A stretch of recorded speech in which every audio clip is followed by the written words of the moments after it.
Welcome back to the Synergistic CX podcast. This is part 3 of our 3-part episode where we're focusing on luxury shoe store experiences. In the previous 2 parts of this episode, we've explored the key elements shaping customer experience in luxury shoe stores using online reviews and ratings. And we've also explored the customer journey map and talked about a voice of the customer survey for this industry. Now, in this final segment, we'll broaden the conversation as Kapel Malhotra from Total Solutions Group shares his expert insights on the evolving landscape of customer experience. Chris, I believe you've got some questions to add. Yes, I do, Erik. Thank you. Kapel, again, thank you so much for being here with us and for sharing your experience with your community. I would start with a question about one of your products that, because today you are not talking only about the luxury shoe segment, but the luxury customer in general. And I know that you have a product called the Luxury Scorecard. Can you elaborate a little bit about that? Sure, Chris, absolutely. So when it comes to luxury and luxury customers, I think it's important to capture and gather data from as many touch points as you can. Today, as we spoke in part 2, was a lot of online reviews that happen and how they impact customer decisions at times. So what we've tried to do is a combination. We call it, the scorecard is a combination of various touch points that we capture or data points that we gather. On top of it sits the mystery shopping, because that is where you have a structured checklist and a questionnaire that extends the brand ethos. And the idea is to look at whether that is actually getting implemented. And we measure that through a real customer. So that is one of the elements that we put in the scorecard.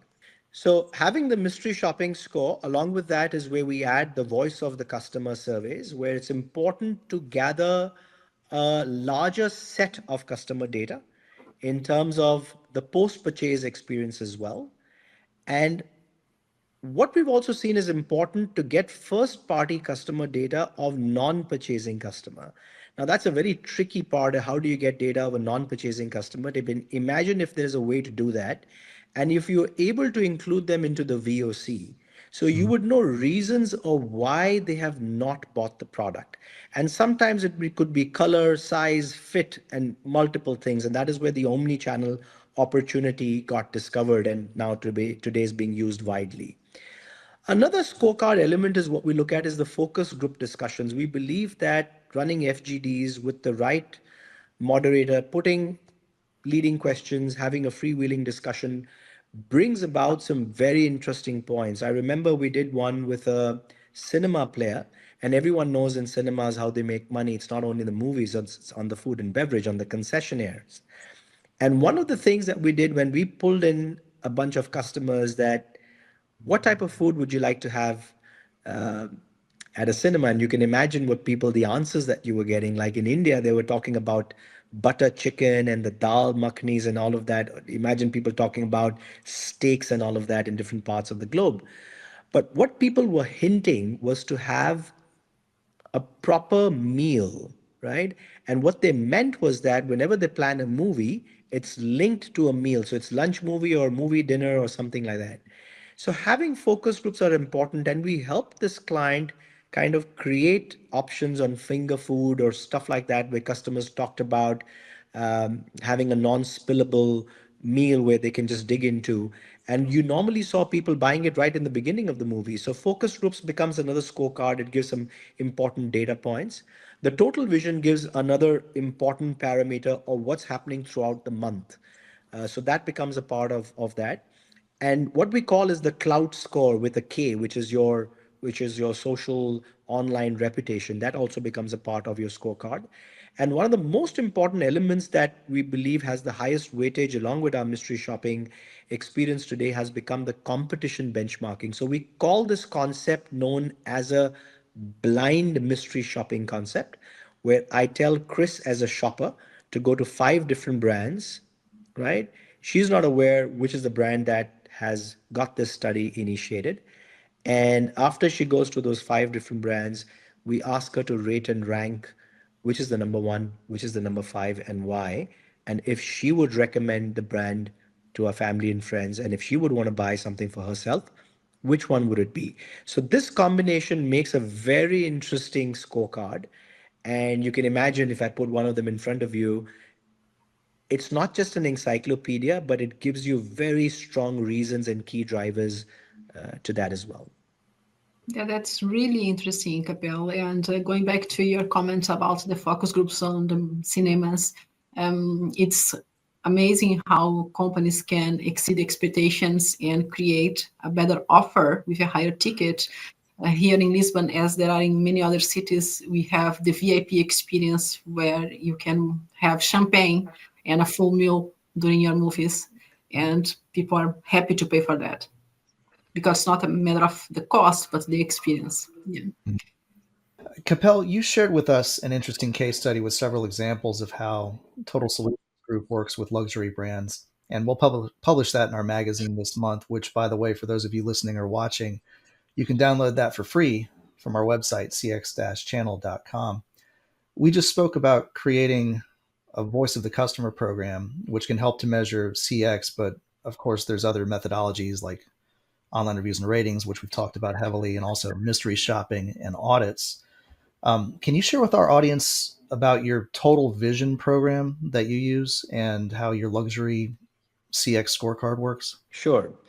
So this was around COVID, where we realized that uh, we also wanted to figure out another methodology that could measure and monitor a lot of variables on a regular basis. So, from a mystery shopping perspective, what we try to do is that we measure lean time, peak time, weekday, weekend, morning, afternoon, or evening, and look at what the results are. But there are a lot of other variables that it started drawing our attention. Like with an automotive player, whenever we send someone in the morning hours at an automotive dealership, we realized that that person was never offered a test drive. And I'm going to ask the question to you, all of you, that why do you think so? And similarly, in the evenings after 5:36, the proactive approach of offering your test drive was not happening. So, any guesses why it didn't happen? Maybe traffic was heavier? In Yeah. the evening, for sure. Yeah. In the morning, it's coffee time, right? You just want to relax a bit, and you don't really push for the test drive. But when we told this to our customers, they said, "Who comes in the morning to buy a car?" And we said, "Well, your dealership is open, right? There could be anyone walking in." Mm-hmm. And what we did is that we got their cameras enabled to start measuring and monitoring footfall. So obviously, you would not have too many customers coming in the morning, but even if you had 10 customers over the month, what the data showed was the test drives was zero, right? So the client said, okay, there's clearly a problem out here because in our bay, we have the test drive vehicle ready, but it's not being, positioned as if the car is ready.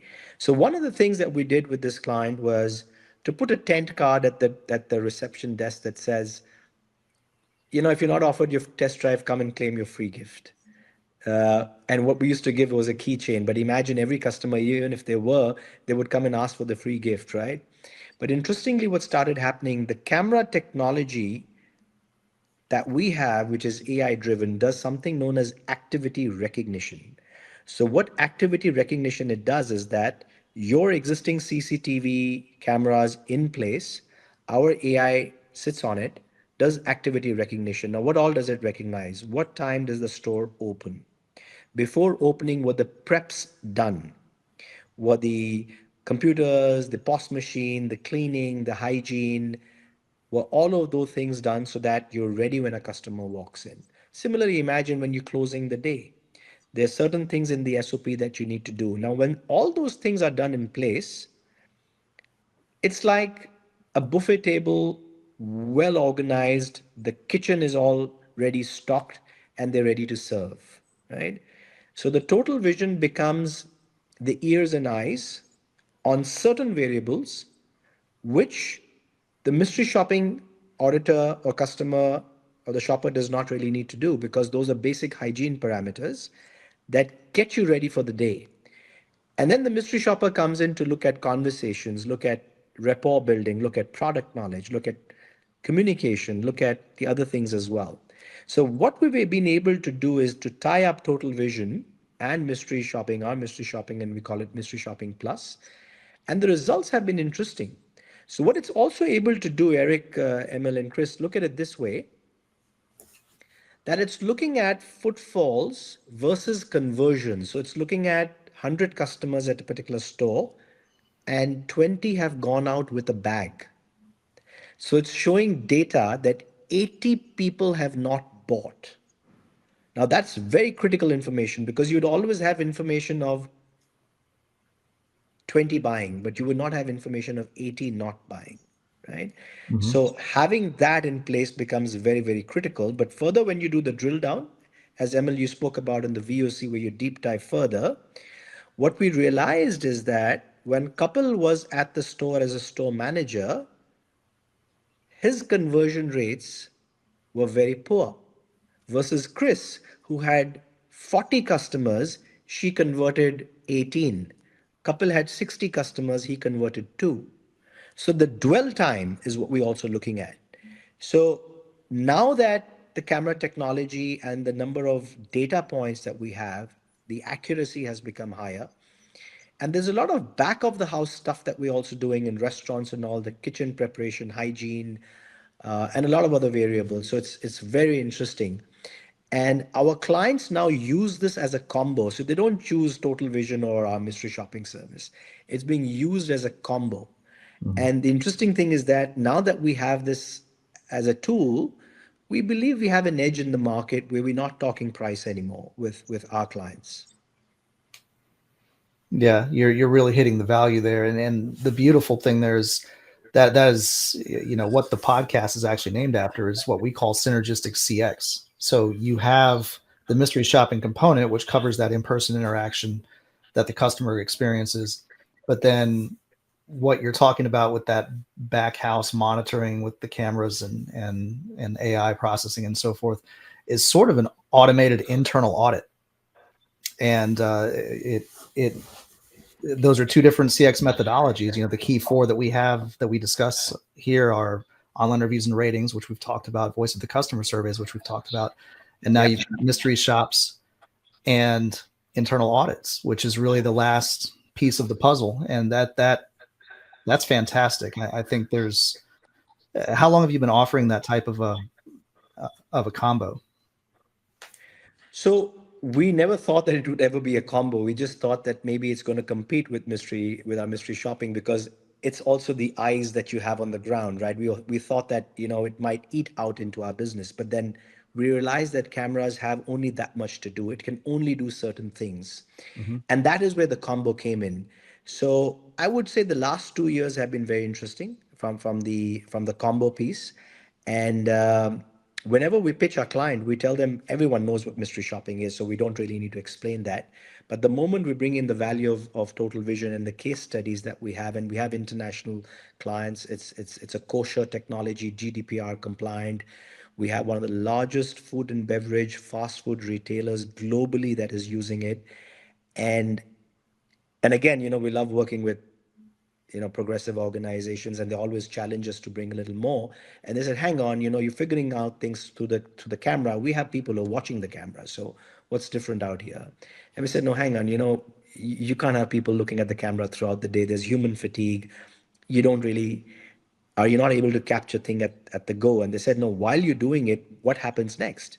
And now what we have with total vision, there's something known as, we call it a nudge.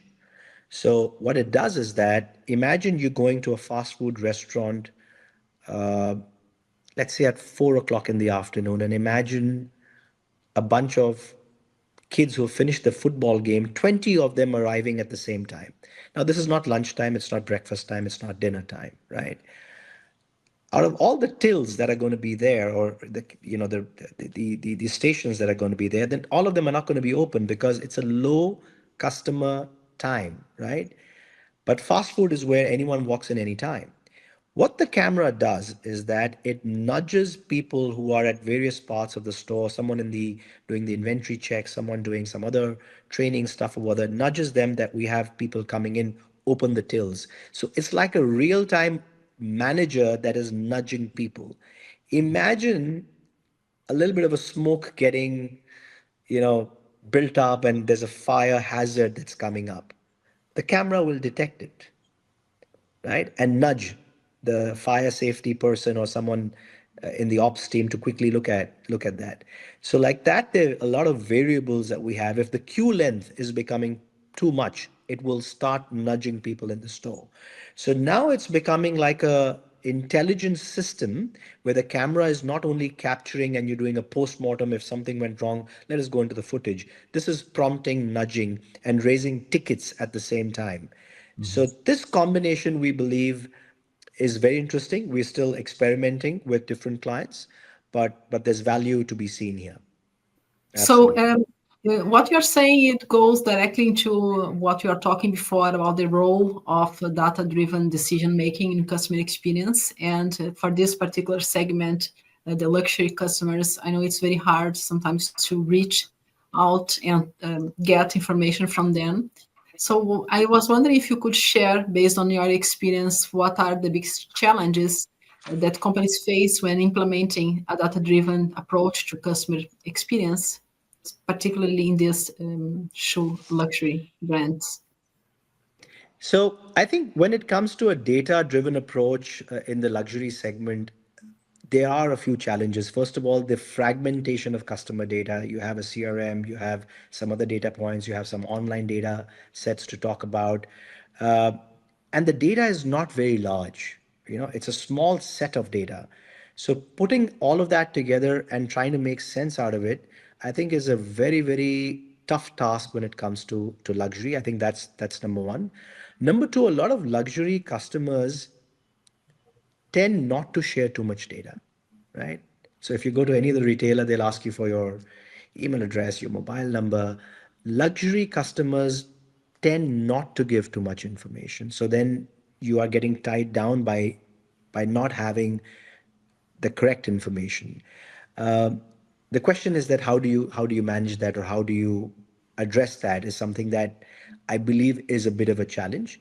But now looking at concepts of, and we're trying this out, we call this a concept known as AI twins. We are talking to an organization that studies consumer behavior, buying patterns, shopping habits, dwell time online, and we do a lot of offline stuff. So the idea is to see how we can combine that together. And especially when it comes to luxury retail, there are a lot of intangible factors, that are there. Hyper personalization happens. So I think data versus a grocery or a hypermart versus luxury, the way that you can use data at luxury retail and luxury shopping is different and has to be handled differently, and hence the challenge. Yes, absolutely. And when we are talking before about customer experience in the luxury shoe retail, I was wondering if you could also share what strategies should luxury shoe brands use to ensure the seamless omni-channel experience for their customers, as you are talking before, with the blending of offline and online and hyper personalization as an example. No, absolutely. I think one of the challenges with shoes is that you only buy the one that fits you well. I mean, it goes with trousers and everything else and jackets as well. But with shoes, it's particularly that way. I don't know if any of you remember a video that went viral where there was this kid who went to the shoe store, wore the sport shoes, ran out, and the salespeople were running behind him. And then he ran back in and he was like, well, I was just trying the shoe, right? Because he wants to ensure that it fits well. And everyone thought for a second he's running out of the out of the shoe store. So I think what's important when it comes to shoes, and one of the things that we've done with the brands that we work with, is that whenever someone goes to a shoe store and says, okay, this is my size 41 UK, everyone's shoe size, you would realize at different stores and different brands, is going to be slightly different. Now, what Yes. we've done at this particular brand is that one size smaller and one size bigger. We call it minus one plus one. So now he's coming with three pairs. And imagine the type of time that he's saving, and he's not letting the journey break. Hmm. Otherwise, he would say, okay, let me get that other pair. And by that time, you can imagine it's all gone, right? If he does not have the minus one or the the one lesser size in the same color that you have preferred, he might get it in a different color because that's what he wants to ensure that it fits you well. And that is where the endless aisle concept comes in of omni-channel, that even if you don't have the color, ma'am, try the fit. If the fit is great, here's my tab. You want to click and collect? We can You can come and pick it up here. You want to get it delivered at home? All sorted. So I think that is where you need to weave things in. And these elements of seamless omni-channel is where your physical experience also needs to blend into it. It should not look at two silos that there's a kiosk there, go there and order it yourself. No, it has to be Yeah. blended, especially I believe when it comes to shoes.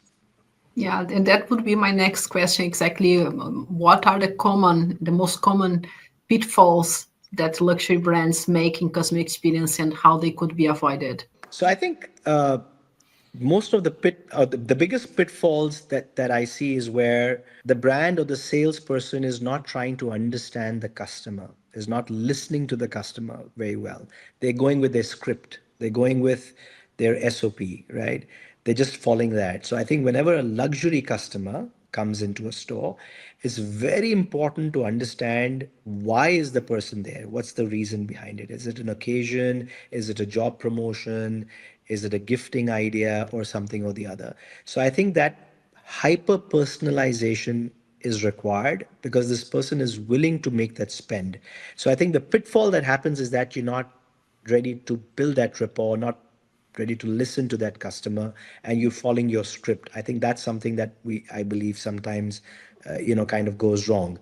I think the other one that sometimes goes wrong is, I believe, is the post purchase engagement, as we discussed in our earlier episode as well, that there is no conversation that happens after the purchase has happened. That is there something that we can do? I hope you're enjoying your product. Is there something that you need to understand better? I remember for another automotive brand that we work, we built a structure on the sales incentive, which obviously the salespeople didn't like it too much, but eventually they did.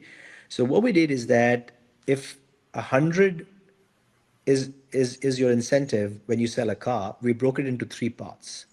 The first part is when you sell the car, which is 50.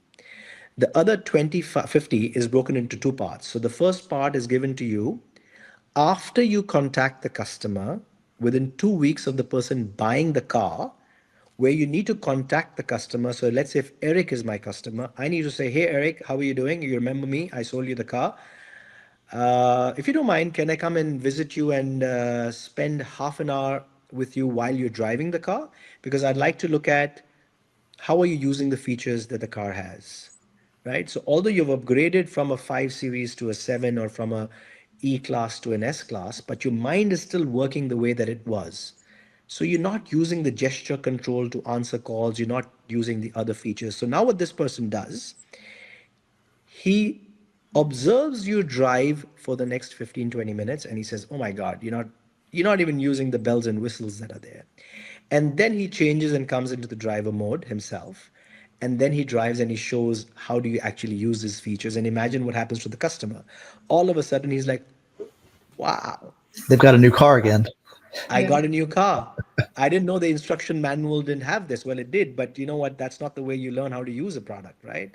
Mhm. So 25% is released then out of the 100%, the 50, 25. And the balance 25 happens when you call back the customer and say, you know what, sir, it's been 3 months that you bought the car. I hope you're happy.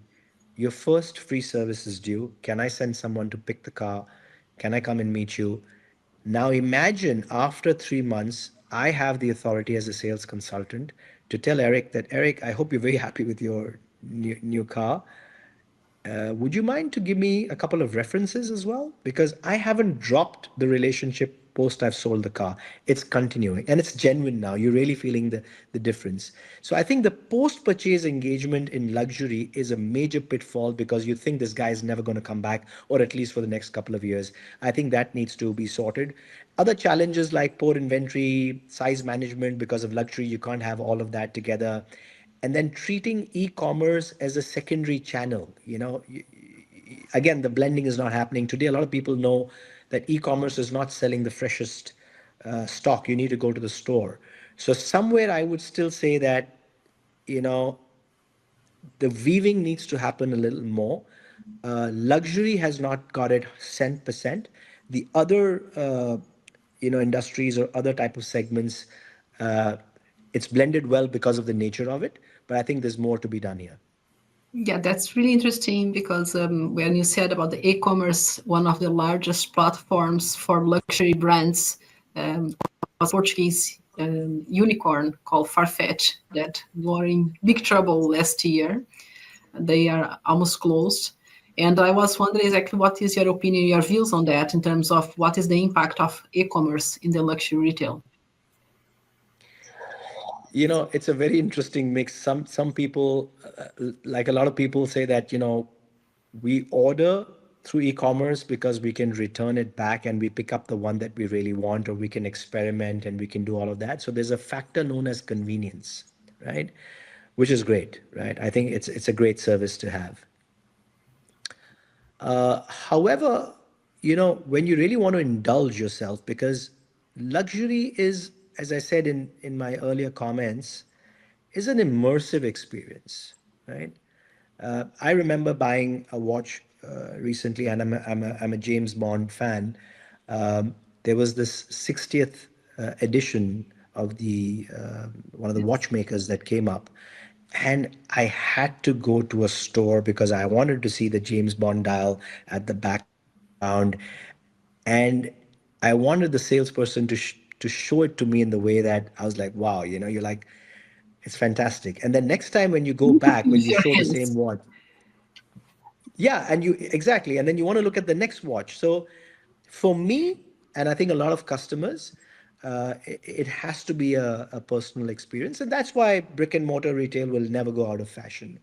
But I truly believe that e-commerce is doing an amazing job in bringing some luxury products to locations where the stores are not there, and you have to give it to uh, top brands who are able to deliver products to the remotest of cities.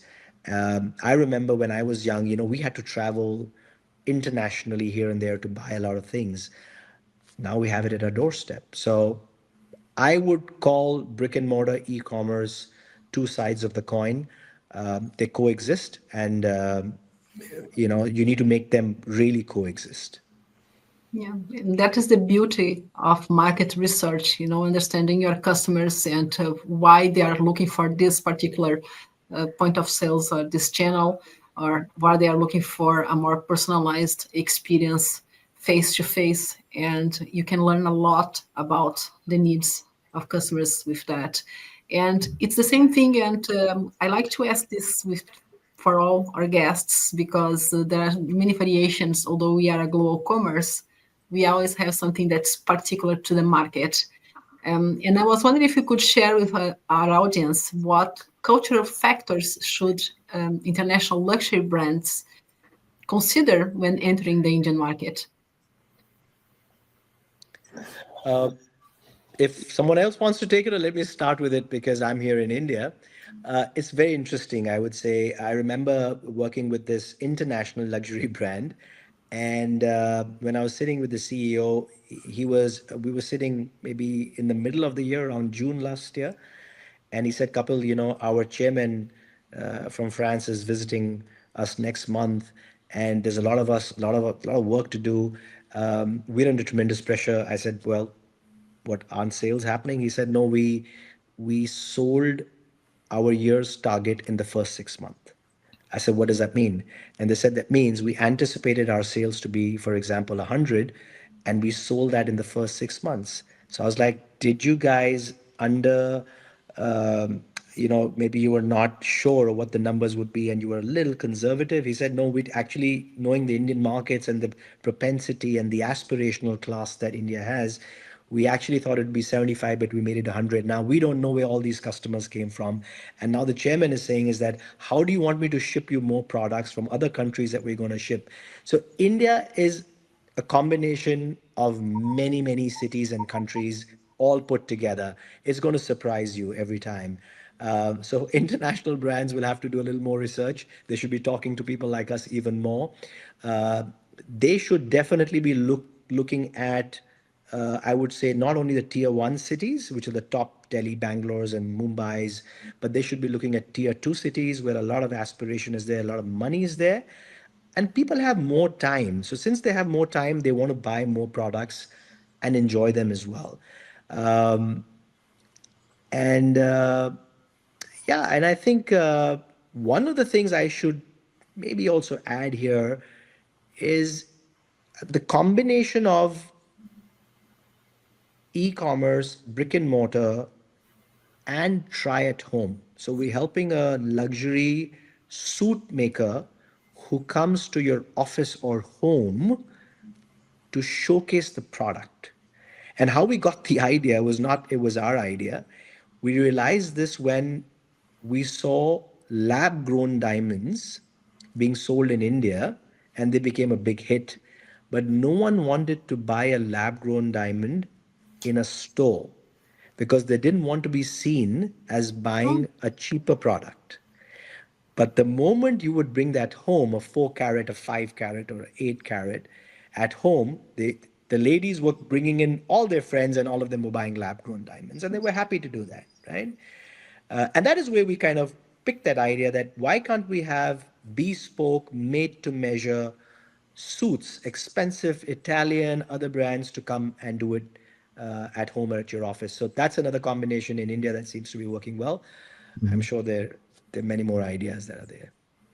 yeah, that is really interesting. So I have just two more questions for you. One would be exactly about these trends. How do you foresee shaping the future of luxury retail, particularly in the shoe industry that we are talking here today in India?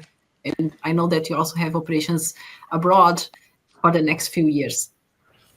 Sure. So I think some of the trends that I would look at that are going to be coming up, one is obviously, the channel of omni and phygital retail, as we call the combination of brick and mortar and online, that's going to grow. More bespoke offerings need to happen. But I also think the youngsters that have a wallet today, have an opinion today, are really looking at sustainability as a very strong base to influence. Is your sourcing ethical? The people who are in the factories working are of at the right age group? Are facilities being given to them? What does the brand that you carry talk about you as well has become important. So I think sustainability, and if you're able to project that correctly, like most of the hotels I travel to today internationally in India, they don't use plastic bottles anymore. They're glass bottles, they're well labeled, everything is in place. So I think that is important. And the rise of experiential luxury, if you can really, really take it to the next level. So, one of the things that this automotive brand did for some of the customers, since they called it the seven senses, they actually invited customers into a ballroom and showed the seven continents and served their food on the table. And they related it to driving their car as well. They put those elements there. I think that's becoming very important. And today, most of the everything is connected. So even if you're driving a car, using it for a year, the car actually knows where you spend most of the time. So I think all of that in a connected world makes more sense. And if you're able to use that wisely, I think you won the customer and you'll get the customer back again, and the customer is going to talk about it again and again. And the journey has to be more and more seamless. I believe friction has to go out and out and out. Pride and experience needs to go up in terms of what you want to own and why you want to use it. Because most of everything for this customer segment, what they value is their time. So by removing friction, you are giving back them something that they value a lot, which is time that they can use for other things. So, Kapel, to close our episode, I would like some recommendations for you for business leaders that are watching our episodes. So, what is one major CX trend that business leaders cannot afford to ignore in the coming years? Okay, so I think what every CX manager, every CX head needs to look at today is how closely are you listening to your customers, and through that, how can you do predictive personalization? It's very difficult. It sounds like a fancy term, but I think using tailored customization, listening to the trends that are going around, connecting with more data points and bringing those in place would keep you ahead in the game. One of the other things that I've seen catching up is online buying along with a stylist. So, one of the pet peeves I have when I go online shopping is like you do your research, but then you go to the store, right? Is where you have a social commerce experience by having a stylist along with you that helps you around. Mhm. We are dabbling with this with one of our clients that customers get lost after some time, fatigue comes in, you get confused, overload of information, right? And you don't need a chat, right? You need someone who can virtually, it's known as virtual clienteling, right? So you need to have, I think that in place needs to happen. And I think the last piece is the voice and the emotion analysis and recognition. So there's another device that we are toying around where the salesperson will be wearing something where the customer is asking a particular product. Now you can also imagine, because if you are into luxury cosmetics, for example, there's so many products that need to get mixed and matched, and then you can make a recommendation. It's the experience that counts out here. Imagine someone on the first day of her job or the 10th day of a job, right?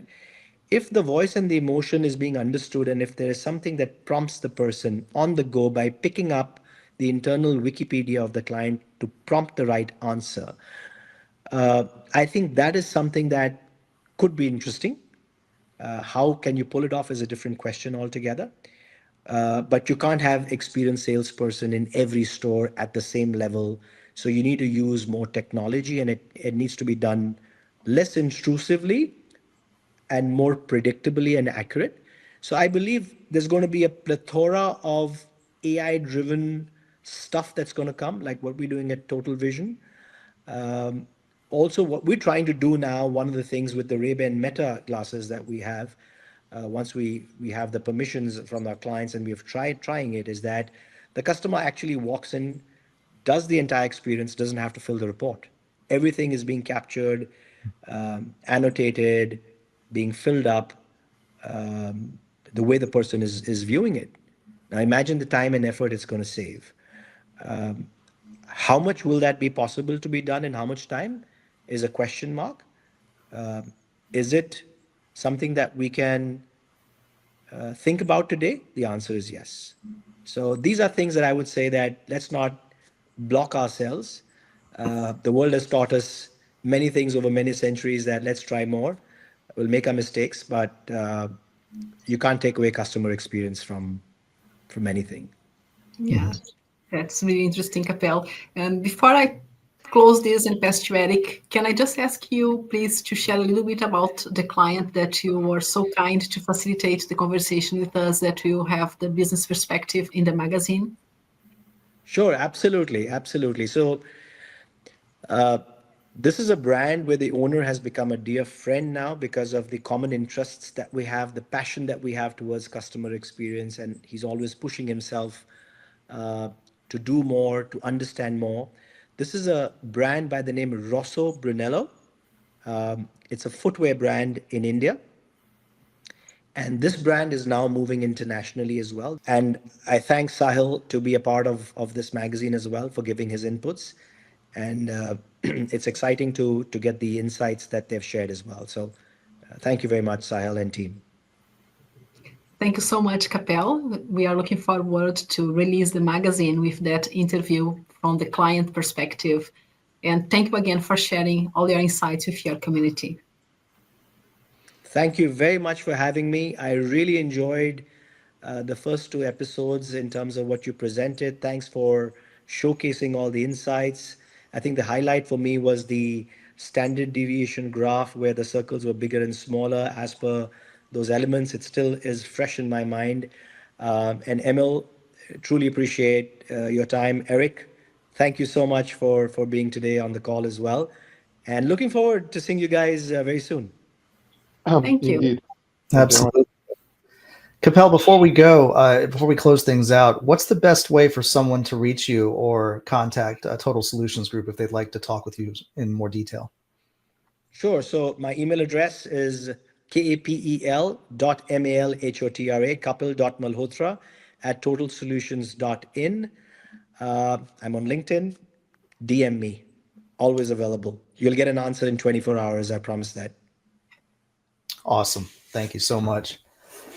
Well, that wraps up another episode of the Synergistic CX podcast. Visit our website, www.cx-channel.com, to download the magazine, which includes this episode's industry study with detailed results and additional commentary and case studies from Kapel. Be sure to press the subscribe button and follow us on LinkedIn, YouTube, or the other social media of your preference, and stay up to date on our activities. And be sure to leave your questions and comments down below in the comment sections about what industry you would like to see us explore next. We'll catch you next time, and thank you again for joining the CX channel, where CX professionals converge.